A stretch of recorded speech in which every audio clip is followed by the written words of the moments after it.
Live from San Francisco, it's Rex Broadcasting Wrestling Observer with Dave Meltzer and Bryan Alvarez.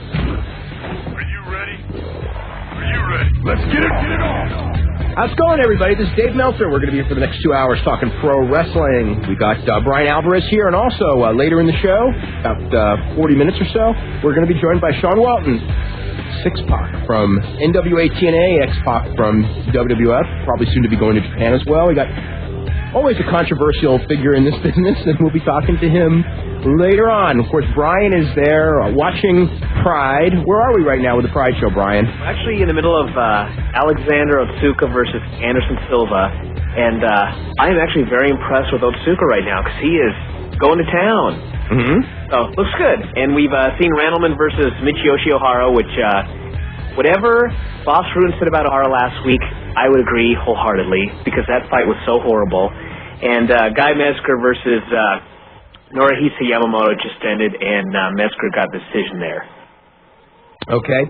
Well, we got an interesting week this last week because WWE did another change in plans. The new WWE is going to be based on soap opera storylines. Well, it's always been soap opera storylines, but we've got Undertaker, who is an adulterer, perhaps, falsely accused most likely by...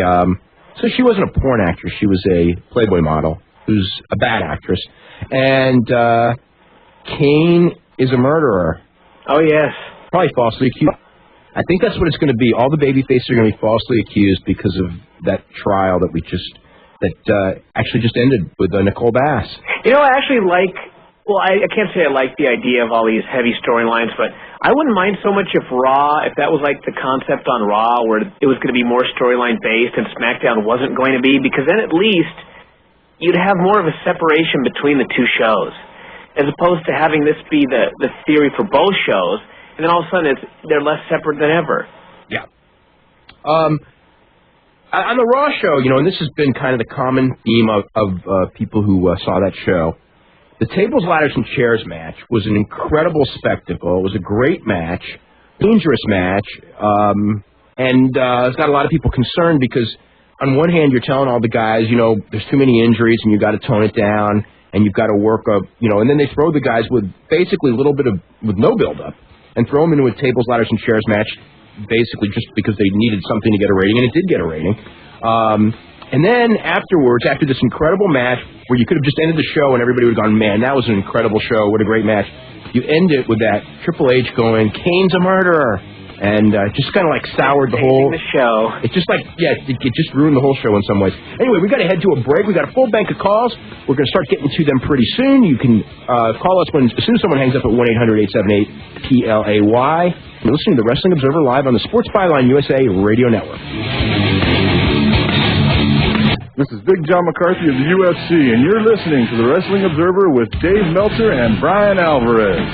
Okay, welcome back to the show. I'm Dave Meltzer, editor of the Wrestling Observer newsletter with Bryan Alvarez of Figure 4 Weekly. We're here for 2 hours every Sunday night on the Sports Byline Network, channel 123 on the Sirius Satellite Radio Network. And I always wonder what our target audience is, especially after listening to that last commercial. I was just going to... Well, I wasn't. Beat me to it. Okay. What's going on, Bryan, on the show? Right now, we're still in the middle of the Otsuka match, and he is not doing as well as he was when I first praised him, but it's competitive. Mm-hmm. Yeah, not bad. Not competitive at this exact moment right now, but it has been. Well, we're about 6 hours or so, maybe more, from the start of the Tokyo Dome show, which is going to be quite interesting tonight, with Johnny Lauer and Masahiro Chono, among other things. In a singles match. Oh, is it going to be brutal, or is it going to be brutal? There's going to be some really bad wrestling on that show tonight. Oh, yes. Let's see. Tough Enough starts on Thursday. Tough Enough 3 with the casting special with the 21 finalists. They're going to be cut down to 13. And you didn't watch Confidential last night, did you, by any chance? No, not yet. Okay. They the tapes of they did another one of those Tough Enough tapes, like the whatever those tapes that people send in. Yeah. Including the tapes that Maven and Nydia sent in when to get on, and boy, they must have been desperate. I mean, Maven was fine. It's just like, hi, I'm Maven Huffman. I'm 6'2", 215 pounds. That's about it. And Nydia was like out of her mind. I'm like, they picked her. And now she's a star. Wouldn't you know it? They turned her career around, I have to admit. Yeah, they did. Brock Lesnar and Lennox Lewis I really doubt this thing will ever get off the ground. There's just too many things holding it up. In the 100-plus years of professional wrestling and professional boxing being major sports or entertainments or whatever they are in the United States, there have been numerous attempts to put a world champion boxer and a world champion wrestler in a ring together in some sort of a match, and it has actually never happened. The closest thing was Ali and Inoki, which was supposed to just be a professional wrestling match. It turned into a shoot, which is whatever. And then this one, which is supposed to be a shoot, although no one's going to believe it until after it happens, even if it really is. And then probably after it happens, half the people are going to think that basically if they were to have the match, okay, and Lesnar were to win, every boxing fan in the world is going to say it's a work because Vince McMahon promoted it.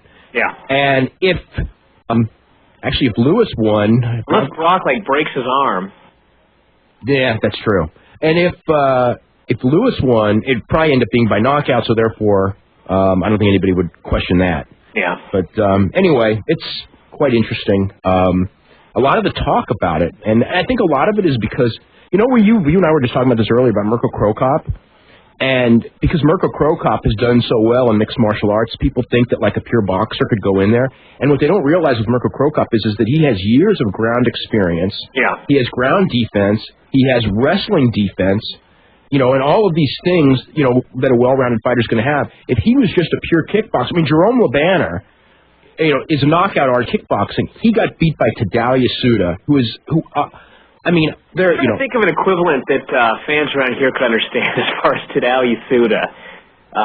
Tadao Yasuda came to San Jose, and one of my friends who's a high school wrestler was throwing him around at will. Okay? That's Tadao Yasuda. Even though he's a big shooter over in Japan, and he actually beat Masaki Satake in this horrible match, and now he's a main eventer in New Japan, and that's why New Japan's going down the tubes faster than any promotion except for WCW in history.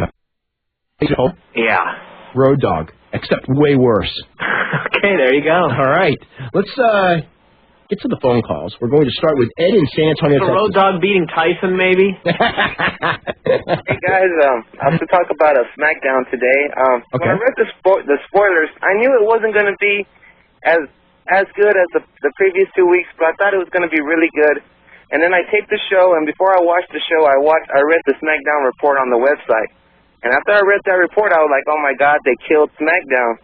But then I watched it, and some of the parts that I enjoyed the most were the skits in the back, like the Nydia Rey Mysterio was awesome. Yeah, that was pretty funny. Yeah, and then the thing with Eddie and Chavo and Chris Benoit, it was kind of like shades of Love Machine there. Kind of like a... Yeah, I guess. I mean, that was all right. I don't know. The Undertaker thing with... I thought the timing of that... I didn't mind it, but I thought that this wasn't the week for it. Yeah, that was probably the weakest thing, but the Mattitude video, that was awesome. Yes, it was. Great. Yes, it was. The Mattitude and the Randy Orton video on Monday. Poor Randy Orton, I got to tell you, man, that guy, this was not the time for him to separate his shoulder and need surgery. Yeah. Yeah, but they should just, keep him on TV, having him go to, the different events, and I think what would help get him heat is if they had, all these teenage girls following him around and just squealing like crazy. And, give a couple weeks of that, and when he does come back, everybody's going to hate him. And hopefully that'll, move him up the ladder a little bit. Well, I guess he's going to be in WWF New York every Monday. Mm-hmm. But I didn't like how they showed him at WWF New York, and everybody was cheering for him and all happy. And it's like I was waiting for the Die Randy Die chance. It doesn't happen that quick. It takes a while. Just like Matt, yeah, it took forever. Yeah. Oh, Matt, they're still having trouble. They're doing those preconditioned promos at the house shows. The TVs, just to make sure he gets booed, because at the house shows he gets cheered half the time. Yep. I think it helps that he did get new music. They got the old Hardy music. I think that was part of the reason they kept cheering for him at first. Yeah. But I think the new music will help. Yeah. And I know you're going to have X-Pac on the show later. Yes. And if I'm not mistaken, I haven't seen the video, but the Max Payne video, wasn't X-Pac, he wasn't the one doing the talking, but wasn't he there during that controversial scene? I never saw it, so I couldn't tell you. I don't think many people have seen that video, actually. I never saw it, so I don't know. Well, I saw it one time, and it wasn't a good picture, but I could have swore it was like Nash or Hall, and X-Pac was just there. and they were kind of like selling like pills or something. You know, I'm not sure. On in wrestling. Hey, you know what? Max Payne, I guess, lives in Seattle now. He does? I thought he was living in Salt Lake. Well, that's what everyone else thought too. But I guess he called the group that I work for, and he wanted to come in. And he may be at this next show, so there is a strong possibility that I might get my hands on his video. Oh, that would be awesome. Oh, yes. I've been waiting for that one for years. I just wanted you to, like, see if you could, like, discuss with Sean, because I know he's had drug problems in the past. Oh, it'll come up. If he could talk a little bit about that, you know, when he's on. Yeah, well, we'll talk about that. I'm sure he wants to talk about that. Okay, well, thanks for taking my call, guys. Okay, you're very welcome. We're going to Dan in Chicago. Dan, what's going on? What's going on, guys? How you doing? Doing really good. Listen, I read on OneWrestling.com that Eric Bischoff had a radio interview, and they mentioned about Hogan maybe being at Raw Monday. Any truth to that? I sure haven't heard that. I mean, it wouldn't shock me. I mean, the timing's right. Because they were talking about because he's reviewed in Canada. You know? Oh, that's right. Montreal will get a big pop. Oh, yeah. It's really, I think it's real possible. Because they were saying that Hogan, I guess, was really anxious to come back and everything. Because they asked Bischoff if he talked to Hogan, and he said he's anxious to come back. Well, who knows? You know, no one knows about Hogan. Right. But I mean, this would be the time because you know, I mean, they'll be out in a couple of weeks, and yeah, I could see that. They probably have a segment to fill, Brian. You know that? Yep. Listen, I want to talk about Raw if I could. I actually enjoyed Raw, like from top to bottom. Even I know you guys didn't like the ending, but I thought it leaves a twist, you know. And I like the fact that in the first 30 minutes that they wrestled instead of talking. What did you think of that? I didn't think much of that wrestling was that good though. You know, I didn't hate the show, and I didn't like the fact that they threw all those stiffs out there, and it's like, okay, now what do you do next week? Because you've thrown absolutely everything you have in this one show. But I enjoyed the show in a strange way. Yeah, is that going to be about? But they can never do a show like that again, no. or at least not for another year. And they can't follow up with it tomorrow. No. What are they going to do with the wheel thing?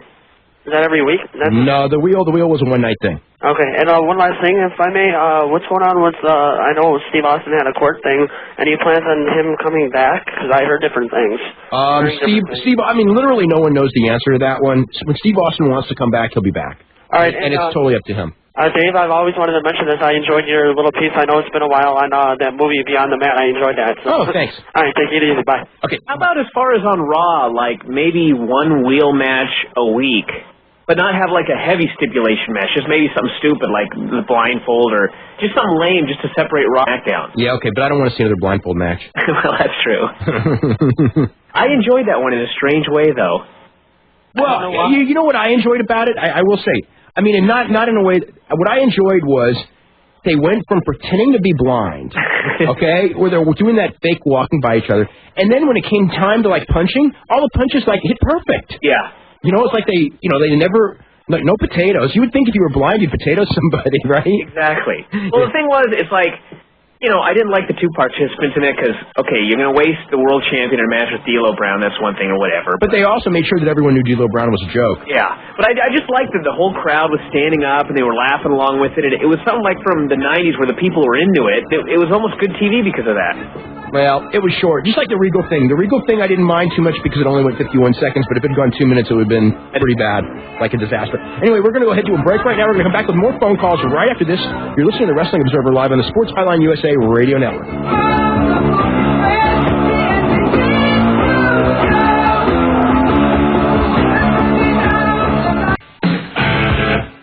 Okay, welcome back to Wrestling Observer Live. I'm Dave Meltzer, editor of the Wrestling Observer Newsletter, with Bryan Alvarez of Figure 4 Weekly. We're also going to be joined by Sean Waltman in about 20 minutes or so. And also want to remind everyone, if you're interested in the Wrestling Observer Newsletter that I put out every week, or Figure 4 Weekly that Bryan writes every week, you can go to www.wrestlingobserver.com. Also daily updates, features, all kinds of crazy stuff. TV reviews are up there. Bryan, anything special for next week's Figure 4? I actually wrote something this week about the PWI 500 came out. I did not actually write about that, or the Death Valley Driver 500, but it's about ranking workers and how I think you could actually sort of do that, but not as far as like 1 through 500, but a better system to rank them. So. Oh, you're coming up with a system. I hope it's not too complicated. Theory of wrestling, I call it. Oh, I hope it's not too complicated. I have written a whole bunch of news, and I haven't written one feature story yet, which is scaring me. What always happens to me is why you always ask me on Sunday, and I have no clue because I usually write those on Tuesday. Oh, the feature. Yeah, I usually write them all through the week, and I write something about Lewis and Lesnar and all the details that's going on there, and but I don't know. I tried that once, actually writing throughout the week the major stories, but then like by Tuesday everything had completely changed. So I would throw everything out, and it drove me crazy. I've done that many times where I've written like long stories, and then by Tuesday I got to dump the whole story. Yep. But I don't mind. Let's go to Tom in Atlanta. Tom, what's going on? Hey guys, before the break, Bryan was mentioning about separating Raw from SmackDown, and then it reminded me, Dave, of your excellent analysis of the failure of this brand extension of WWE, and it's just really disappointing to me. I don't know. I mean, there's absolutely no separation. I mean, everybody knows it's all under the WWE banner, and I mean, what are your thoughts? I mean, how can they pick up business? How can they pick up business? They better luck into somebody getting really hot in a hurry, because they've played so many great cards and played them all wrong, and it's going to be tough. I mean, what they're hoping for is that the soap opera stuff is going to turn it around, and good luck. Oh, my God. 1 year ago, if you look back to July and you think of that they were going to begin the brand extension in with WWF and WCW, you actually look back and then look at today, it's like they have done every single solitary thing wrong that could possibly be done. I can't think of anything that could have even done worse. They could have. So there's nowhere else to go but up then. I think so. But I don't know what you do to turn around. I mean, the one thing that I wrote in this week's Observer was, I mean, you look at where they are right now, realistically, where their numbers are right now, and it's October 1999. WCW just hired Vince Russo. That's where they are. So all you people who think that they were dead, that WCW was dead and Vince Russo could not have saved them, then WWF, by that very nature, is very close to dead, and I don't believe they're dead. But WCW wasn't dead then either.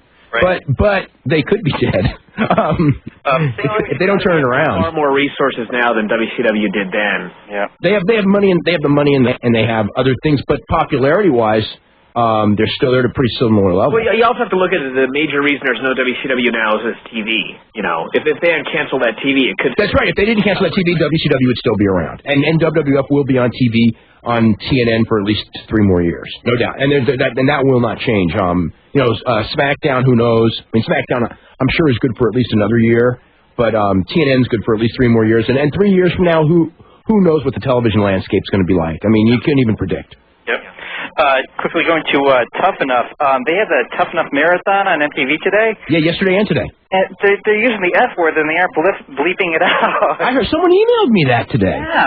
I could, Triple H, you effing better, they aren't bleeping it. I could not believe my ears that they weren't bleeping this stuff. Maybe somebody went to sleep. You mentioned Confidential. I was hoping Bryan had seen it because of the tapes people are still sending in of these fat, out of shape. Oh, those were all old tapes. Those aren't new tapes. Oh, they aren't? No, those were not Tough Enough 3 tapes. Those were Tough Enough 1 and 2 tapes. And mainly Tough Enough 1 tapes. I thought Bryan would have a field day. I'll have a field day because I have it on tape. I just got to watch it. Yeah. No, you've seen most of them, actually. Oh. It was like some of the really crazy stuff. I relive them. And I hope they show new ones on the show this Thursday. They have an hour. Yep. Is it true or not that what I read on the Internet that Vince is going to have a meeting with all the wrestlers on Monday, but basically blaming the wrestlers for the poor ratings on Raw? Well, I'll tell you, okay? Vince McMahon is not stupid. And if he were to go on and have a meeting with the guys and go, it's your fault that Raw's getting bad ratings because none of you guys are good wrestlers, that would be really stupid. Right. So I don't believe he's going to say that. There may very well be a meeting. In fact, I'm of the impression that there will be a meeting and things will be said, but that's not one of the things that will be said. Yep. They'll probably have Hunter go out there and tell everyone that you're all too damn short. Do you think Hunter had anything to do with those un-Americans? Again, like Hunter wanting to be the only long blonde-haired dude. I mean, did he have a hand in wanting those guys to have their haircut? I've heard people say that, and I mean, I'm not saying it's wrong. But Vince really does like groups to look alike. And I mean, he went in there and he said, "It's like I want all you guys to look alike, same kind of haircut. Lance cannot grow long hair in 1 week. You guys get your haircut." Right. Okay. Now, did Hunter have a hand in that? Maybe he did. Maybe he didn't. I don't know. Final thing, if you could ask Sean Waltman if he could describe what happened when Bischoff fired him from WCW WCW, and I talked to you guys before about this. Like, it was basically some kind of shenanigans that Paul and Nash were into, and like to make an example, they fired Waltman. Yeah, that was like one of the stupider things in the history of wrestling. But yeah, we can talk about that. Please talk about that. And God, he's had quite a career. I mean, he's been wrestling since he was 15. He's a really good worker, and I just think in WWE he was just around so long that fans got tired of him. I think a break from WWE might actually be good, and they can be. It's good. No question, it's good. All right.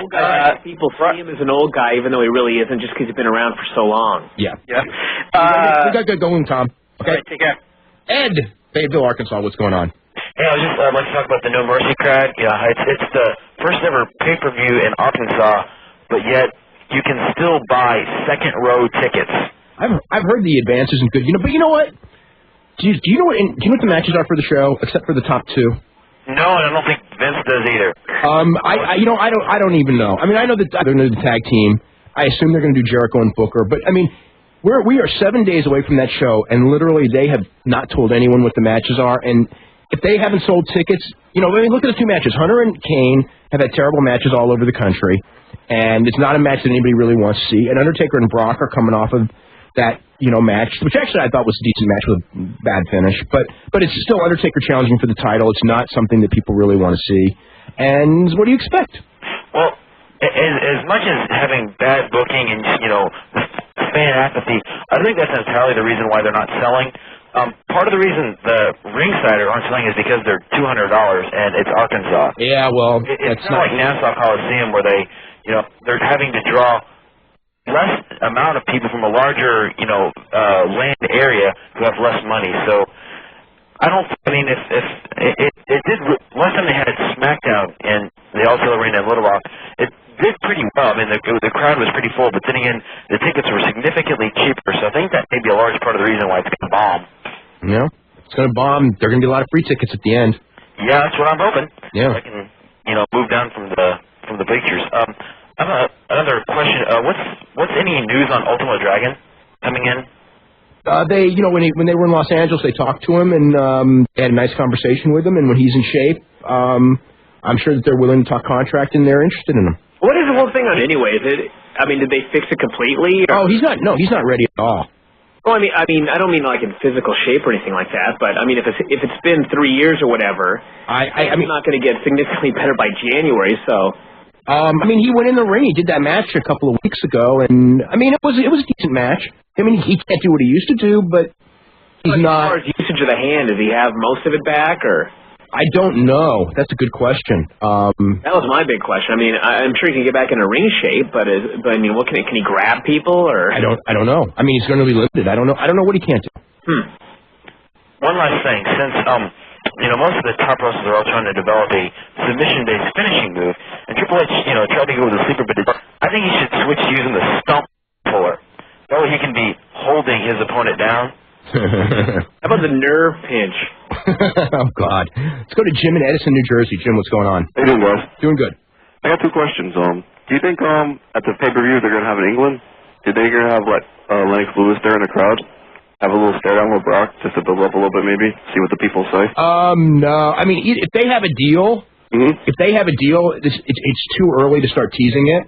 And if they don't have a deal, why do that? So I would say, it's possible, but I would think that this, timing-wise, doesn't sound like the right thing to do. I don't know if they just have him there and mention these in the crowd. Maybe. Why not? Yeah, why not do that? And if he wants to go, why not? Yeah. You guys, did you hear anything about the main event for Survivor Series at all? As far as? Like the title matches at all, or is it going to be like unification or? Nah, they're not going to do unification this soon. I don't think they know yet. In fact, I know it's not 100% decided. That's what you mean. I mean, there's ideas being thrown around, though. They pushed back the tickets on sale to October 27th. Mm-hmm. So well, they're pretty confident. It's Madison Square Garden. It's Survivor Series. Mm-hmm. I mean, they're going to sell out. I don't think that they're really worried about that one. Like they're worried about Little Rock. Nothing on Hulk Hogan coming back at all? Well, we just heard maybe he is. I don't know. I mean, I expected him back in November to promote the book, so we'll see. Well, I was figuring since the Garden was his home, they bring him back at the Garden maybe. I'm not first match back, no. I think a couple weeks before that, for TV anyway. Yeah. He's going to show up at TV first. And Raw's the place for him to be. Keep him off of SmackDown. SmackDown's been a good show of late. All right, you guys have a nice night. Okay, we will be back right after this. You're listening to the Wrestling Observer Live on the Sports Byline USA Radio Network. Okay, welcome back to the show. I'm Dave Meltzer, editor of the Wrestling Observer Newsletter, with Bryan Alvarez of Figure 4 Weekly. Want to remind everyone, we've got a couple of lines open at 1-800-878-PLAY, so you can jump on them. Bryan, what's going on the show? Hiroshoji just tapped out to an armbar. He looks extremely disappointed with himself. Yeah, that was the one right out of the corner, right? Yeah, yep. In the ropes, actually. Yeah. What do you think of the Otsuka and the Paulo Filho matches? I was kind of barely paying attention, but they look all right. Okay. Look all right. Okay, let's head to Sean in Montreal. Sean, what's going on? Hey, Dave, how's it going? It's going pretty good. Well, that's good. I'll be going to Raw tomorrow. Okay, cool. Well, it's not kind of cool because the last couple of months Raw has sucked, you know? Yeah. You've been watching. So, yeah. Do you know any Where are you going, then? Why am I going? Yeah. It's a habit. Oh, okay. You know, Montreal, the last time they came here was SmackDown, right? With Hogan crying and all that stuff. Yeah. It's not very fun. But, yeah, do you know any of the matches for tomorrow, like the main event or what they're going to do? No, I don't know anything that they're doing tomorrow night. Hopefully they're going to build up some matches for the pay-per-view. About these soap opera storylines, do you think that's pretty stupid or what? I think it all depends on the storyline. There you go. Well, come on, the murdering thing and the murdering thing is a bad one. The Undertaker thing, I think, at the right time is not a bad one at all. But I wouldn't have done it that last week. Thing is, they just can't do all these storylines where everyone is always falsely accused. Yeah. Someone's got to be guilty someday. Yeah, well, the heels are going to be guilty someday. That's how it works. Okay. Yeah. And SmackDown's been the better show for the most part. Almost every week in the last summer. You know if Vince McMahon will come back on TV by any time soon? Because Steph's just, like, she sucks. It's up to him. I mean, it'll probably come, like, when we least expect it, and it's going to be like, they're going to do, like, a 3.4 on a Raw one day, and he's going to be there, like, a week later, just going, like... Oh, God, I gave up this show, and this show's been terrible for the last 4 months, and I will not let my show be destroyed by these people. You know, I got to give them credit, though. They've done a good job as far as keeping Stephanie off the show as much as possible. Yeah, I don't, you know what, I have not found... more annoying. I have not found her all that annoying in the last... Like, even last week, let's just say. The week before last, I still found her annoying. Screaming and screeching backstage about that one match or something? Yeah, like the last show, you know, she's there. Yeah. I mean, it's kind of like one of those things you got to put up with, you know, kind of like, you know, weeds in your lawn, but it's not like it's the end of the world. Yeah. Shane's been off TV for so long, so I'm thinking it's time that they take her off. Yeah, but it's not the same thing. What do you mean? They're both bad actors. If you were on the... But Shane's not... You put yourself on TV? Shane's not the head of creative, and Stephanie is. Yeah. See, and she was on Confidential as well. They're putting way too much... Yeah, did you see that? They even put... Oh, you didn't see it, Brian. That's right. They have Stephanie McMahon, and they said, like, head of creative right there. It's just like... Wow. Yeah, it's, like, written right there when she's talking about... She's got this big smile on her face talking about when Kurt Angle sprayed her with the milk. By the way, that was fake milk. Did you know that? Fake milk? Yeah, they gave away the big secret. It was really water with some, like, white stuff in it, so they used fake milk. Dave? Yes? Me and my friend have this bet going on, and I said WrestleMania had 78,000, and he said it had 93,000. Oh, jeez. Oh, brother. What's the real number? 93,000. Okay, bye. Let's go to Tom in Cedar Rapids, Iowa. Hey, guys, I have a comment about NWA TNA. Okay. But first, a correction as far as boxing versus wrestling. How can you forget Thunder Lips versus Rocky Balboa? Because it was a movie. I know. NWA TNA. Yes. Actually, I've noticed I'm one of the markets that just got it cleared. I have Mediacom cable, so I haven't seen it in about it's the first month it was on. Okay. It's gotten a lot better, it seems to me. There's not as much content where I'm kind of embarrassed to be a wrestling fan. Like the Duffs aren't on there anymore? Yeah, it's better. It's definitely better than it was about 5 weeks ago. As far as there's nothing like absolutely horrible on the show, but there's nothing really great on the show either. Now I'm scared to be a wrestling fan because I think someone's going to kill themselves, like that ladder match. That was scary to watch. Yeah. I do think it's a good idea to put the title on X-Pac, though, or Six-Pac, because you have to have a name who can put the other guys over. Yep. It's a simple concept. Mm-hmm. Yeah. I think they could have done it a little bit better than what they did. Done it in a better way, I think. Although I have to say, I had respect for him at that finish because I saw those guys killing themselves, and then he just came in and climbed the ladder, and I thought, that's the smartest man in wrestling. No, that had nothing to do with him. That was the way it was all put together. Well, whoever came up with that. That was, the whole idea of we're gonna swerve you because everyone's gonna think that AJ Styles is gonna win, but and then when they think that he's got it won, somebody else is gonna win, and it's not gonna be one of the guys in the match. Well, they swerved me. Yes, they did. That's about it. That's all I had. All right, good enough, Tom. Let's go to James in Little Rock, Arkansas. What's going on? Nothing at all. How's it going, guys? Going good. I have a buddy of mine. He works. He's the finance director at Alltel Arena, and I talked to him on Friday. He said that they've sold 3,800 tickets. Okay, the real number out of what would that place hold for a sellout? 8,000? No. For sellout, it would be about 12 and a half after the setup. Oh, really? Oh, then that's not good. Right, because it's an 18,000 seat arena. But oh my God, 18. Oh, so yeah, so they're probably wow. 800 and an 18,000 seat arena. Well, there's gonna be a lot of free tickets out this week. And he said that their goal now is just to hopefully get the lower bowl full, which will hold about 8,000. Yeah, and then carpet the rest of it off, which they've been doing in a lot of the arena shows. But the promotion around here has just been terrible for it. Has it? It's been like that everywhere for all kinds of shows, though. Right. Well, and or even the house show that we had here. I think back in July, it only drew 1,500, and we had Hogan on the show. I remember. You know what's funny? That just reminded me that the day after that show that you were talking about, because I knew that Little Rock was supposed to be the pay-per-view in October. Right. And the day after they drew 1,500, I mean, it was in my head, and it was just like, well, they got to get a new site for the pay-per-view in October because it just drew 1,500 for a house show. Right. And I actually talked with some people there, and I go like, well, I guess you're going to get a new a new site for the pay-per-view, and they said no. It's like, oh, okay. Well, I mean, to me, it seemed like that was like it was a no-brainer, right? I think they just probably think that that's what you would think. But in the promotions coming up to the house show, they would say, "Come see your stars of WWE," and it was just Kurt Angle on there. They didn't advertise the card. They didn't say Hogan was going to be there. Oh, that's just wonderful. You know what? Then we can't even blame Hogan for that house, can we? If they never advertised him, that is brilliant. That is brilliant, I must say. Yeah. But it doesn't surprise me because I mean I've heard it never. Last night in Edmonton, they had Brock Lesnar against Chris Benoit, and I mean, literally, and except for the people who read the Wrestling Observer that live in Edmonton, or read the Ross Report. I mean, literally, nobody knew in that building. Because I talked to a guy who was at the building, said nobody in the building knew that match was taking place until they did some angle in the building, and Benoit challenged him to a match, or he challenged Benoit, however it went. I read that same thing, and it reminded me of here. Yeah. Well, I mean, I know when they came here, I mean, they didn't advertise on their own TV until 2 weeks before the show. I know. I mean, I don't know. Why aren't you advertising on your own TV? I don't get it. Well, there was a huge buzz for them the other 3 times that they came here prior to July and then to now. And now, it's just nothing. And I cannot believe how it's fallen off. I've been watching them 25 years. But that's the way it goes. Yeah. All right, thanks a bunch, James. Unfortunately, yeah, y'all take care. Okay. We have Sean Waltman on the line? Hey there. Hey, Sean, how are you?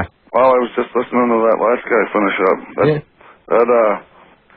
It just makes me think that the promotion aspect of the company's kind of stuck in the era of the late 90s, when you didn't have to do anything for there to be a sellout. I mean, it was one of those things growing up and everything. When they had a big house show come into your area, I mean, sometimes promoters didn't even do much other than the TV. But 90% of the tickets are being sold off of your TV show. I don't understand why they're not even advertising when they come, whether it's be a house show or certainly a pay-per-view, on their own TV. Remember the old event centers that they had? It's not that hard to do. Yeah, I mean they did it. That's right. It's not that hard to do because they're doing 400 shows or 350 shows a year. They used to do 1,000 shows a year in the 80s, and they had event center in every market. Now, granted, it was a different type of a thing because most of your viewership was syndication. Then now most of it's national cable. But the thing is it doesn't take any amount of time during a Raw broadcast for them to say we're going to be in this town, this town, this town this week. There's only 3 towns you're going to run on that weekend anyhow. So I mean, is it that hard to really mention those 3 towns. Not to me. I think it makes it seem like, these guys are out on the road and okay, it's not just Monday Night Raw that they're wrestling. You can see them, Well, they mentioned the dates and everything, like they do the little commercials, but they don't really, they never tell you who's going to be there or what the matches are or anything like that. Well, I think it's the whole thing, like when Nitro was on, they were afraid that people were going to turn a channel, but there's not that danger now, so why not do it? Yeah. They've stripped down the house shows so bare now with the cutting back on the pyro and all the different things now that, I think people feel like they're not getting their money's worth on the house shows, even though the guys are busting their ass. What's, your thoughts, and this is, you came up during an era, and of course you've been a fan since childhood. Mm-hmm. Now, interviews have always been really important in wrestling, and, they may be more important now than at any time in history. If you did localized interviews, if nothing else, a lot of the guys who don't get interview time on Raw and SmackDown would get tons. Because one of the reasons why I think that, as a general rule, when we were growing up, I think the guys were better interviews because they were doing 20 a week. They were smoother, yeah. Because they had the same material they could go back and reference from, if you saw somebody doing a market-specific interview, we're coming to San Jose, the Shark Tank, and I'm working with so-and-so, and I'm going to kick his ass. See, they would do that 20 different times and just add a different town in, So they got, it was easy to get smooth at that and a little bit more polished.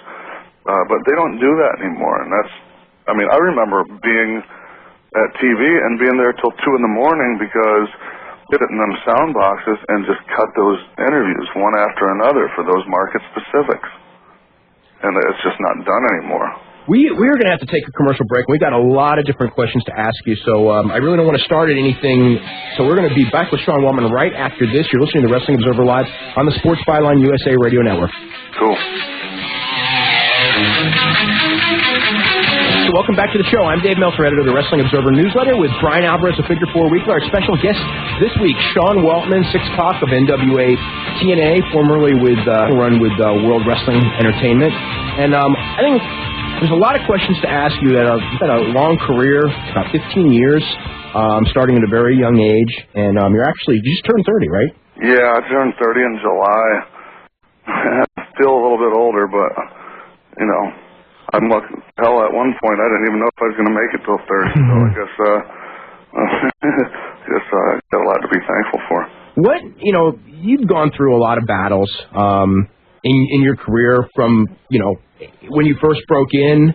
You were the epitome of the thing of, you're too small to be a pro wrestler in that era because you came in through that era. And then you were one of the people who opened up the size barrier. You did a lot of, spectacular flying moves that nobody was doing. Yeah, I was lucky enough to get a hold of some Japanese tapes and see what they were doing over there. And, a lot of people go, well, you guys, you invented this or that. I just was the first one to steal it. Yeah. At least in my era. So, I did stuff nobody had seen at the time. So. Now, physically, what kind of a price has that paid? Everyone knows you've had bad neck, you've had the drug problems and everything like that. What, looking back, how much can a human body take? And we've got a whole lot of young guys who are doing a lot more than you were ever doing, really, as far as the crazy flying. No. Yeah. Where do you see these guys having been through, years and years of this, and being both experienced and still being young enough to where you're not an old guy by any means? Well, that's a good question, and it's not as simple of an answer to that as somebody might think. A lot of the stuff I did, and I'll still pull something out once in a while, but it's not like people are expecting it from me every night. A lot of the stuff I did was really dangerous, maybe, but not as pretty as some of the stuff the guys are doing now. And some of the stuff the guys do now, I could never even dream of doing, regardless of how physical health is. But the consequences of missing a move or that are the same. And I'll just tell you for anybody that doesn't know what my body is like, I've got a fused vertebrae. My C5, C6 is fused. There's a metal plate in my neck. My fifth vertebrae is fractured, and it will be fractured like for the rest of my life. My disc below that now is deteriorated. I've got arthritis between shoulder blades. I got lower back problems, and a lot of that is just the regular wear and tear, the normal bumps, but Sean, we got to take a break right now. We got to take our hourly break. I'm long-winded. I'm sorry. No problem. We'll be back with Sean Waltman. We got a lot to talk to him about. You can also join us at 1-800-878-PLAY. You're listening to the Wrestling Observer live on the Sports Byline USA Radio Network.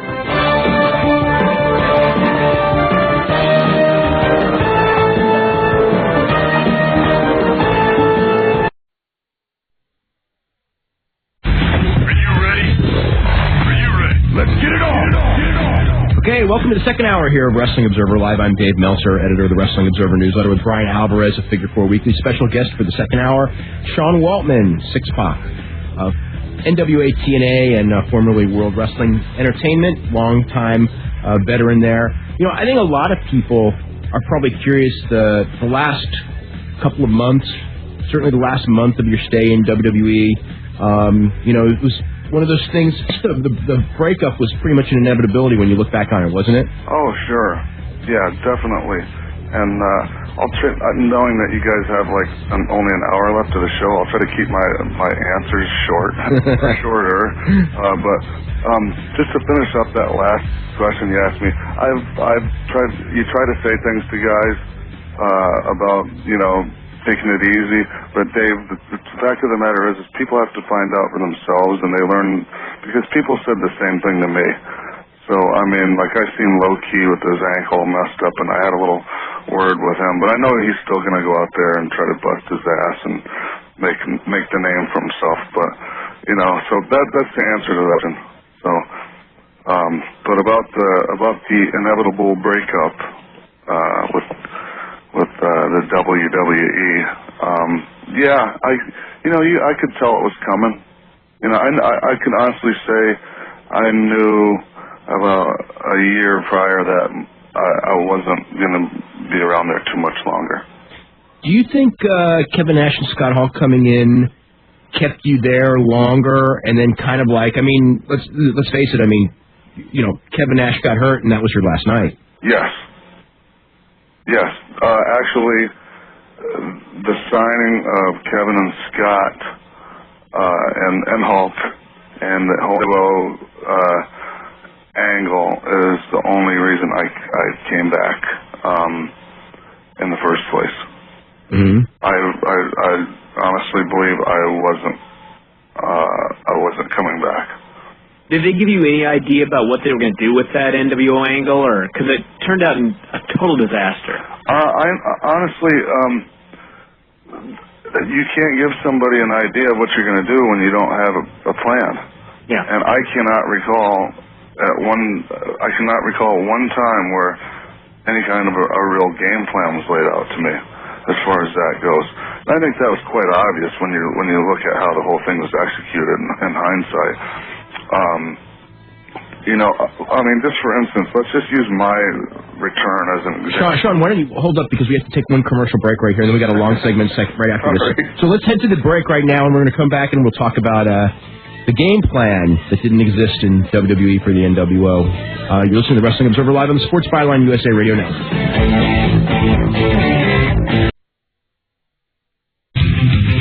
Okay, welcome back to the show. I'm Dave Meltzer, editor of the Wrestling Observer newsletter, with Bryan Alvarez of Figure 4 Weekly. You're here for 2 hours from 10 p.m. to midnight Eastern Time, 7 to 9 Pacific Time, every Sunday night with Wrestling Observer Live. Guest tonight, Sean Waltman. Sean, we were talking about, your exit from the WWE and kind of the battle plan that didn't exist when the NWO came in. Right. Like I was saying about how I was reintroduced into the mix was, 2 days after WrestleMania, I came down and pasted Hulk with a chair and left him laying bloody and spray painted on the back of on his back, NWO. And the guy never even got to kick my ass on TV, let alone a pay-per-view. I didn't expect there to be a pay-per-view. Talk about no follow-up. I mean, I don't know. To me, it couldn't have been you can't possibly screw something up that bad on accident.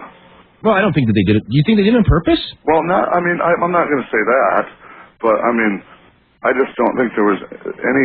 You know, you have to handle your commodity with care, and I just don't think that it was handled.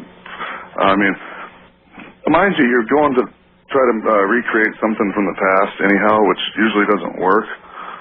But I mean, they did have this NWO thing, and there was some mileage they could have gotten out of it, and they didn't, and that's the truth. Now, there was talk about you and Bryan not getting along. You want to talk about that? Oh, sure. I'll talk about it. Anything in particular about? I mean, the guy writes some good verbiage for a couple of the wrestlers, and somehow because he has like a lot of free time, whether or not, I don't know, because he doesn't have a relationship or any other things going on in his life, but he's able to work the amount of hours that Vince expects from people that work for him, and so he got to be one of the top writers, and he's not a wrestling guy, and personally it's a little hard, and it wasn't just me. I mean, pretty much most of the locker room felt the same way. It's just most people weren't quite as outspoken as I was. You know, I mean, it's hard to take orders or whatever you want to put it from somebody that's, that can't really relate. And, I don't know. We didn't see eye to eye at all. Is there any, did you have a confrontation with him, or was it just one of those things where, you just sort of understood that, I mean, going through, you were there during the hottest period in company history. Before you were on the air, someone asked about when you went there after Eric Bischoff fired you in that whole escapade over there. Right. In a sense, okay, and when Eric Bischoff let you go, basically as I guess punishment for National Hall, was that that was probably the best career break you may have ever had, just because of the timing and everything. Yes, that was I mean, I didn't want to go back. That was another case where I didn't want to go back somewhere. And the only thing that I was bummed out about was that I was fired, I didn't enjoy the fact that I was fired. It just felt bad. That was the FedEx package. The FedEx thing, yes. I felt like that was a really cheesy way of doing it. And I mean, looking back on it now, you know what? I don't sweat it. I don't hold any grudges or anything. But I mean, it did sure set the ball rolling. For a lot of things to happen that might not have happened otherwise. I mean, it's weird because when you look back historically at you going over there and then the creation of DX and everything, which was a key component in the turnaround of the WWF, and you were there. So you're there through the hottest period, and then you're there as it's going down. And I mean, what in your mind, what changed? What changed?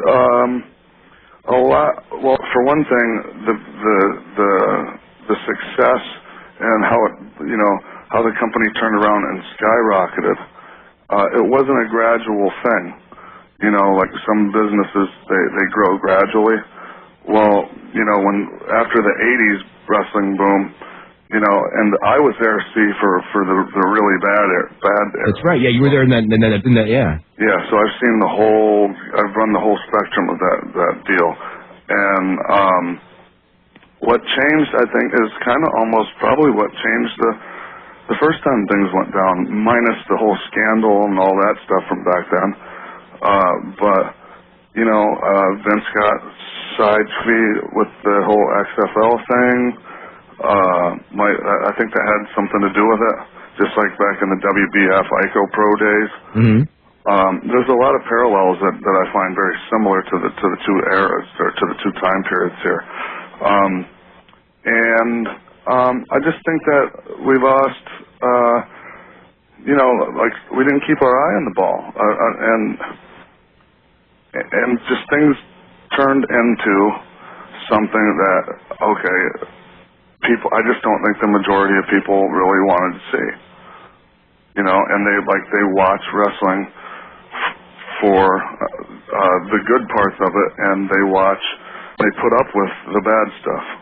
That's what it seems like a lot of people. That's kind of the sentiment that you hear a lot of. It's like, okay, I'll watch, but I don't like this part. I think that sucks. They're doing that. I hear that all the time. Yeah. What are they doing on TV? Why are they doing this? It's like, well, I don't know. I just don't think that they, as in the people that are writing that, do not really grasp exactly what it is that the average person wants to see. So do you think that, like, in the last year or so, Vince maybe has lost some of his touch? I'm sorry? Do you think Vince has lost some of... Year or so, that Vince maybe has lost some of his touch? Some of his touch, as far as, like, very basic wrestling booking, it's almost like he's kind of, I don't know if forgotten it is the right word, but things are just different now. I think that there's something there to be, like, I don't know if that's the right way of putting it, but I don't have a better way of putting it either. I just think that, what got you to the dance, you didn't, I just don't think he remembered what got him to where he was as far as the product, and it wasn't soap opera storylines. It wasn't stuff that was so far out of the realm of reality that nobody would ever believe it could be real life. When things were going hot, it was because a lot of that stuff just seemed real. It seems real that the guys that could, everybody wanted to see the boss get his ass kicked, and it was pretty real actually. Us like going and invading WCW. Yeah. Mm-hmm. So that part there was like really like different, and I don't think anything like that will probably ever happen again. What do you think as far as when the WCW guys came in and the reaction in the locker room to them? Because I don't think that they were utilized in the best manner, and it just, do you sense like at the beginning that it was different? They came from a different system, and they didn't know the system, and a lot of them kind of got off on a bad foot. Okay. The thing is about that is a lot of the guys really were totally unprepared to be there, and couldn't step up to the plate and produce. But there were some guys that could. There were more than a couple that were totally worth having there, and I just think that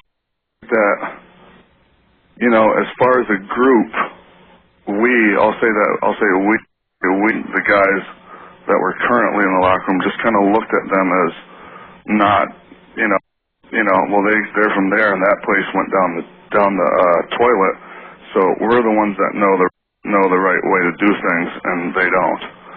It's kind of that mentality. There was a couple of times when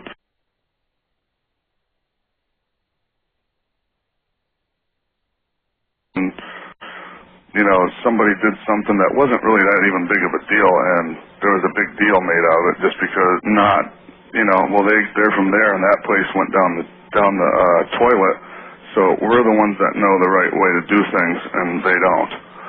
It's kind of that mentality. There was a couple of times when somebody did something that wasn't really that even big of a deal, and there was a big deal made out of it just because they were new and they were like a WCW person. Not to get into their spot.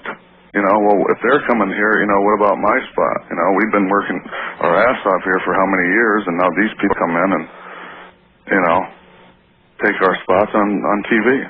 You think Vince might have had a hand in trying to stir up some heat between the two sides? I really don't think so.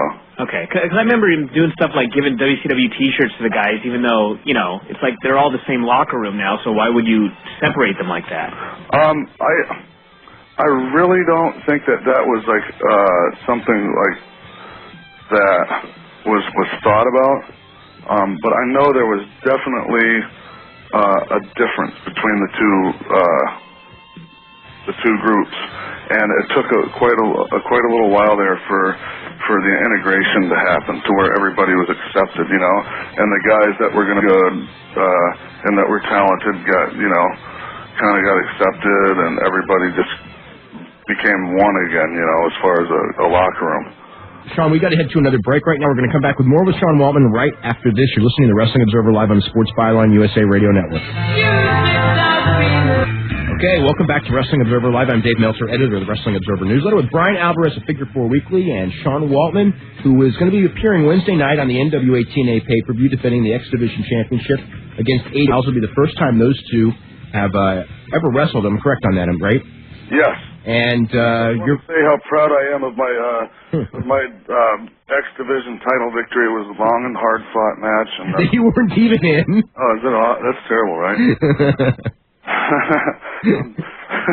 I felt guilty, but at least I get a chance to mix it up with AJ next week because of it. So hopefully I can make it up to the people that way. This is probably the most important singles match you've had in a long time. At least personally, for me, I mean, I don't know how other people feel about it, but I mean, it's a chance for me to prove to, myself and, maybe some of the people out there that don't really think I have it in me anymore, that I can still pull one out of my ass every so often. Now, going through, you've been through the ups and the downs of the drug situation, and I mean, where do you think, when it comes to wrestling, where the problem is, or where you kind of lose the thing, and also how do you fight your way out of it? As far as just the whole business, the whole business, the start of drug problems and fighting your way out of them and not falling back into them and the whole bit. Well, that's the thing is. The lifestyle of a wrestler is just totally inconducive to somebody that has issues like that. I mean, and I don't think it takes a genius to figure that out. I think it's all about just making your mind up, and well, first of all, you have to realize that, and you have to realize that you have a problem, and a lot of people don't. And I think just the company, WWF, did a lot to try to help that situation. As far as they tried to cut the schedule back, they got newer rings that were didn't hurt the body as much. But I mean, guys are going to go through that, and it's a sad thing, and people go into that basically with their hands tied behind their back and, with their head out there like as a punching bag when they're going up against drug problems like that. I mean, look at all the guys that have died. It's really sad. What in your opinion? You were there for the whole thing, the way it went down, the height and the fall of Steve Austin. Yes. I mean, looking at it as someone who, worked with him and kind of, he was the guy who was carrying the load a lot during that big period. And then, I mean, I don't know if exactly where do you see, what happened to him? He walked out once, came back, walked out a second time. I had a couple of pretty in-depth conversations with Steve right around that time. And I could sense his frustration. I had similar. Was it like with the writing? Definitely, it was just the direction of the show, of the product in general, but more specifically, obviously, what they were doing with him. Because if there's something with you that's good, I mean, it does actually. Even if the rest of the stuff isn't any good, you tend to be a little more happy. But he was just very, very, very unhappy and felt like I think that his complaints were, were stated and they fell upon deaf ears. He was very, very frustrated, and I don't condone how he handled himself, nor am I going to judge him either. How I would have handled it, I don't know, because I've never been in that pressure cooker of a situation. I've never had the weight on my shoulders like that, so I have no idea. What do you think? I mean, as far as here, you're right. Here was a guy who was being counted on to carry the company, and I mean, he was, through all the sellouts and the biggest period in company history, and then he's probably, no doubt, working every bit as hard, and the crowds were smaller, the TV ratings were smaller, and when you're in the middle of the card, people don't really blame you. And when you're on top, everyone's like, oh, Austin's lost it. And, and obviously maybe even working harder and probably sleeping less because of thinking about it so much. It's going to be tough. Yeah, and if you know Steve, you know how much he loves wrestling. I mean, he's a wrestler. You can call it sports entertainment. You can call it whatever the hell you want. But, I mean, it doesn't change the fact that it's professional wrestling and we're wrestlers. And when that's your life, and I know this because it's been my life, and I love wrestling. It's my first love. When things aren't going well for you creatively, it makes you absolutely miserable. I mean, that alone was one of the things that drove me, when I was younger, drove me not to, besides the physical pain, it was the mental stuff, about being unhappy at work that drove me to get so messed up stuff in the first place, drug-wise. NWA TNA, you've been there for a couple of weeks now. What's your thoughts about the future, where it is right now, some of the guys? The comment, we saw the comment and then the apology to Loki. What was that all about? That was the prior week. For those who didn't see it, I was given verbiage to go out there and say something about Loki, which I didn't feel like I should even be bringing his name up in the first place.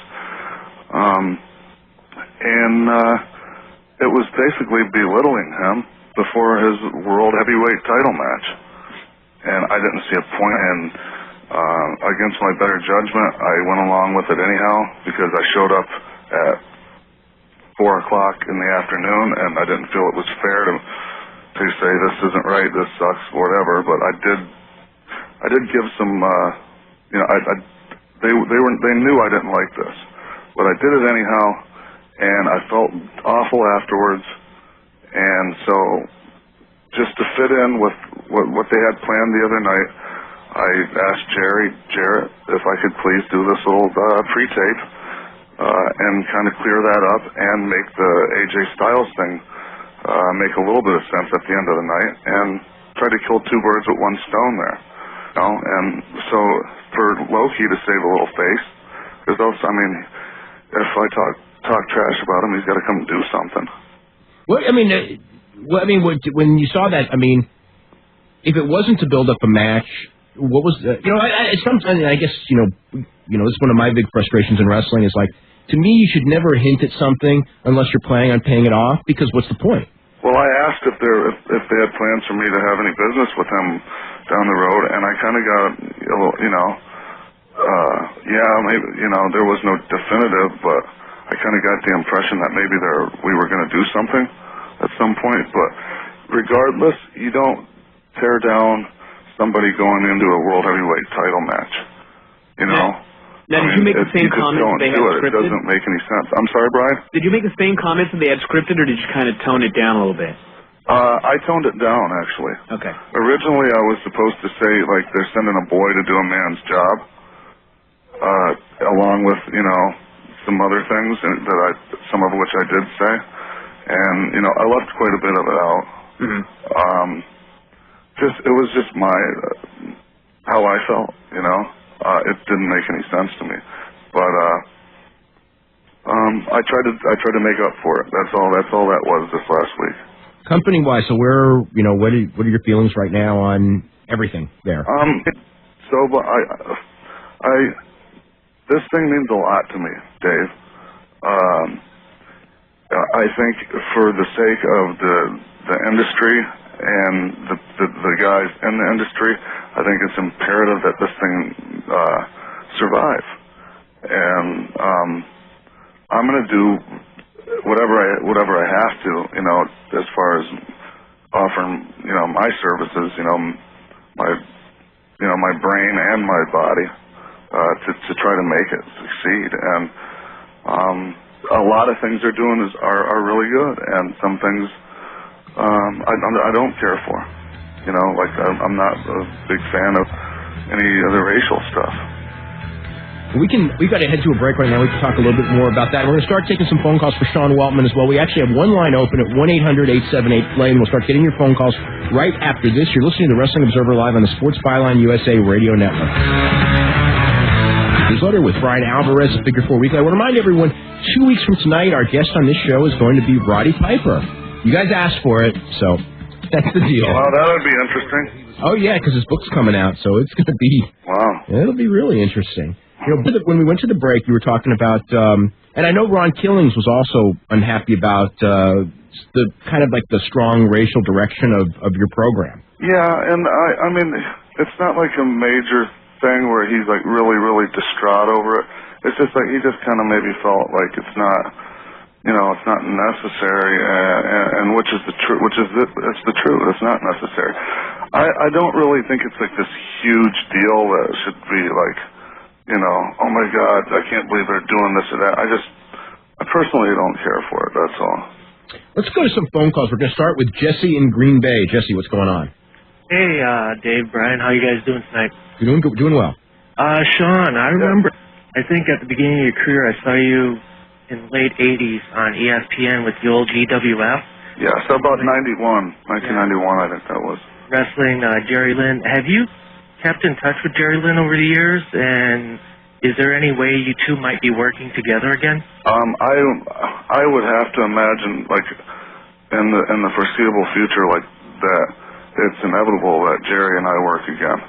It's been over 10 years, and even back 10 years ago, I just thought he was just so good in that ring, and I think he's proven it.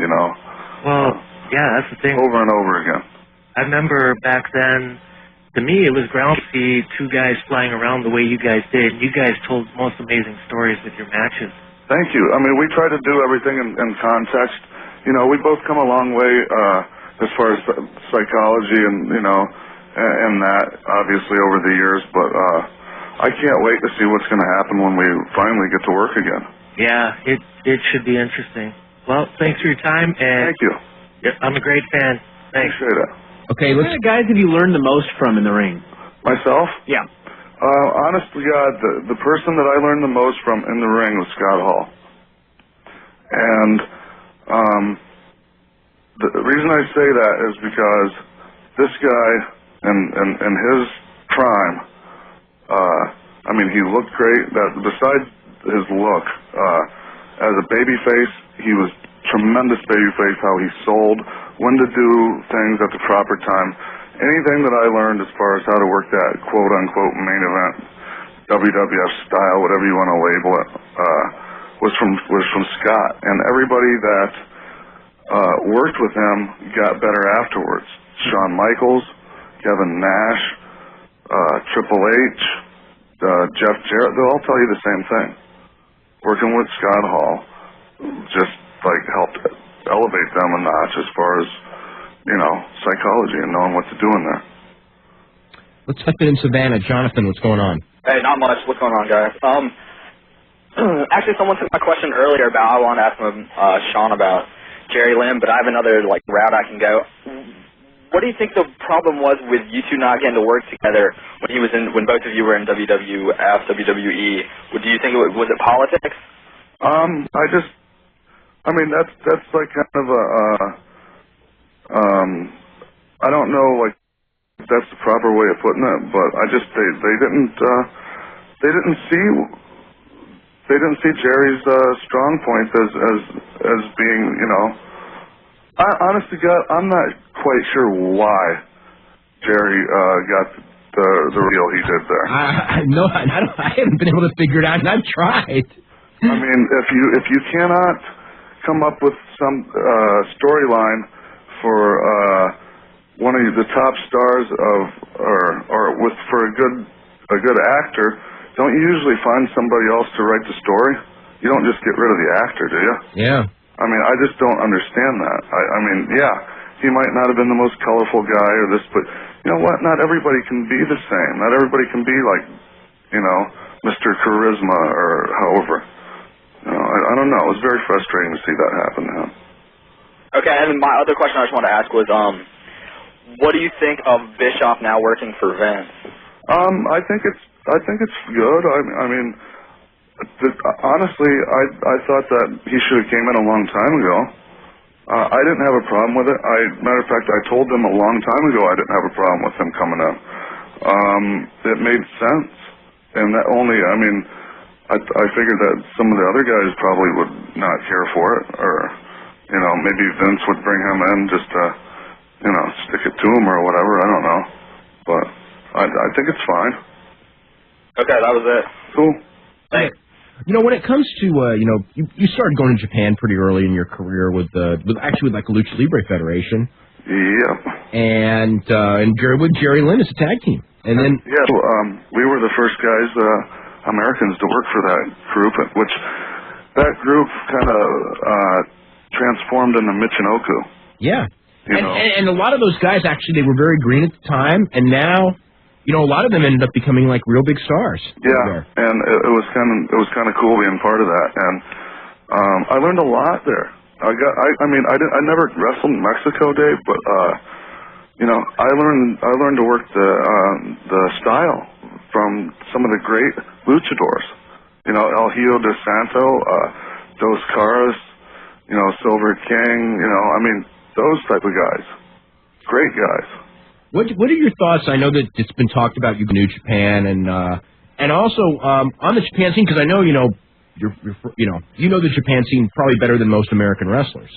I used to know it up and down. I mean, because that was my business. That was where I made my living. So I still try to keep, you know, a good handle on what's going on over there.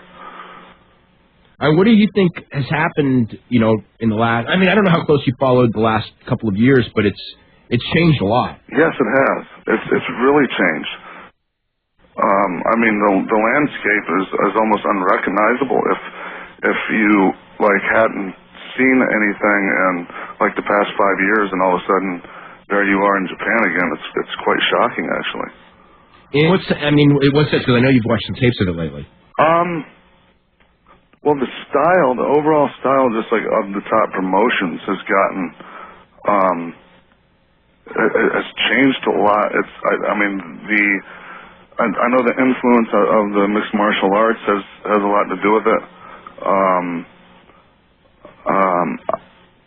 Just the matches themselves are so different, and some of the companies like that used to do really good stuff.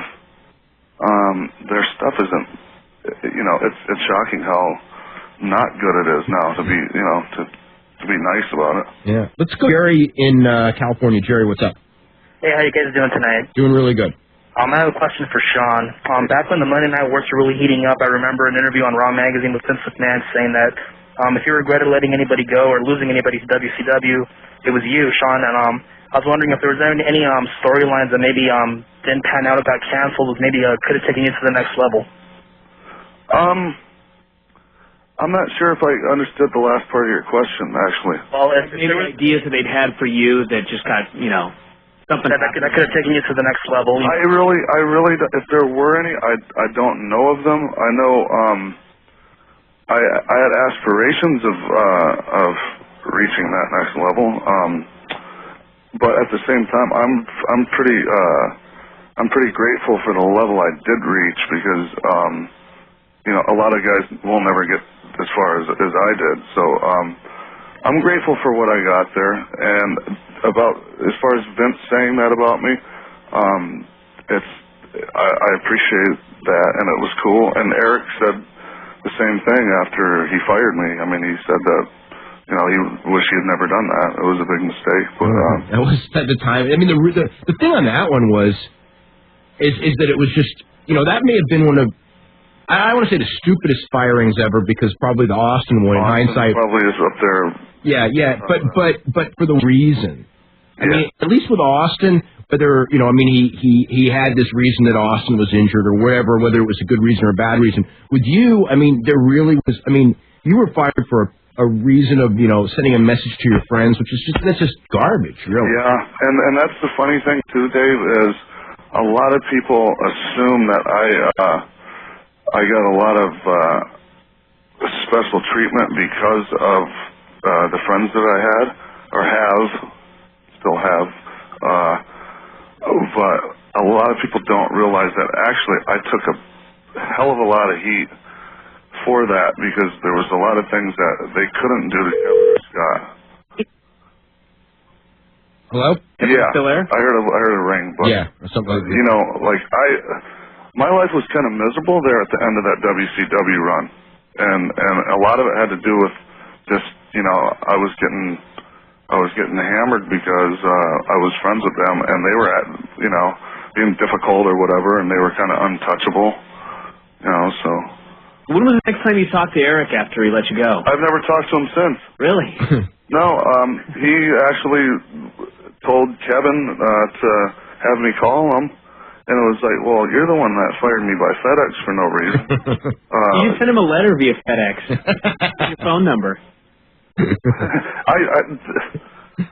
The whole thing just amazed me, actually. I just, and like I said, I never talked to him again. And he was like, up until the day I walked out on Raw, I think he thought for sure that I was going to call back, and, you know, he was going to solve everything by maybe giving me a little raise or something. I don't know. Let's go to Greg in Kansas City. Greg, what's going on?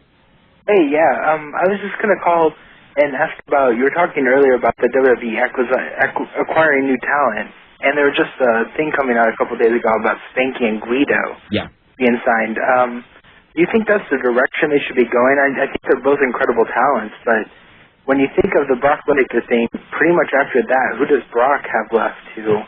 You know, we all see the problems that of not long-term booking, because, you know, there's really, you know, Kane really isn't a good program for Hunter, and for Brock Lesnar after Undertaker, I mean, the next guy is really Edge, who is a great talent, but it's also not someone who they've gotten ready for that spot. Exactly. And, you know, and you know, unless, you know, they can always bring in Hulk Hogan or Bill Goldberg or somebody like that, but yeah, they have everyone slotted in these positions, and they don't have anyone in, like, say, position B who's on a hot streak ready to challenge for position A, and, you know, it's really going to start to tell when Undertaker takes time off, you know, with his elbow surgery. You know, they got crew of guys that are awesome workers that are, you know, have not been prepared for the top spot, unfortunately. The thing is, Dave, is they don't have the spot. Like, okay, I'm gonna go back to Scott Hall. The Razor Ramon spot was a guy came up and, like, he would get groomed, and, like, they would go and have a match with Scott Hall, and Scott would get him ready for, like, whoever was the champ, you know. And they don't have anybody filling that type of spot right now that's like there with the specific job of elevating another guy. We've got to head to our final break. We're going to be back on Wellman right after this. You're listening to Wrestling Observer Live on the Sports Byline USA Radio Network. Okay, welcome back to the show. I'm Dave Meltzer, editor of the Wrestling Observer Newsletter with Bryan Alvarez of Figure 4 Weekly. We've just got a couple minutes to go with Sean Waltman, who's been our guest for a little over an hour.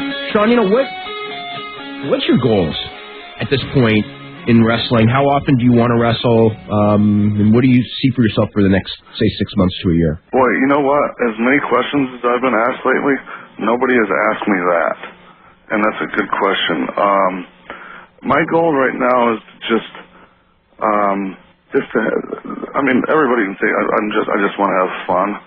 I just want to, you know, do my thing. I want to, you know, go to Japan, try to make this NWA thing work, or try to be a part of making it work. And I mean, because I do love it. I love going down there, and I just want to be a professional wrestler as long as I can. You know, I don't. You know, I'd like to do some Hollywood stuff. I'm out here right now. Is that why you moved? And also to be closer to Japan. Amongst, I mean, there's some other reasons too, but I basically, what I am is a professional wrestler, and you know, if I can do other things, you know, that's cool too. But I'll die a professional wrestler. That actually didn't like the way that sounded. Well, I mean, I know what you meant though, but I mean, I want to be a wrestler or involved in wrestling for the rest of my life. Do you have aspirations as far as like booking at some point? I don't know I don't know if that's necessarily my strong suit. Is actually the complete like creative part of it. But if you give me a little something to work with, then I can tweak it. You know, I can mold things once somebody gives me an idea. And I mean, somewhere in that capacity. Sean, I want to thank you very much for doing the show on such short notice. Yeah, I'm sorry I didn't. You know. Not enough time for me because I'm such a long-winded person. I wish I could have answered your questions a little better. No, it was good. It was good. Bryan, real quick, Pride. What's the scoop? It's over, and it was a pretty good show after you get past the first 3 matches. So if you didn't see the show, especially the Ryan Gracie match, if you want to see a real submission. Oh, and why you must tap, because that guy should have tapped. Yes. Anyway, we are totally out of time. We're going to be back here in 2 weeks with Roddy Piper, so don't forget about that. And you're listening to the Wrestling Observer Live on the Sports Byline USA Radio Network.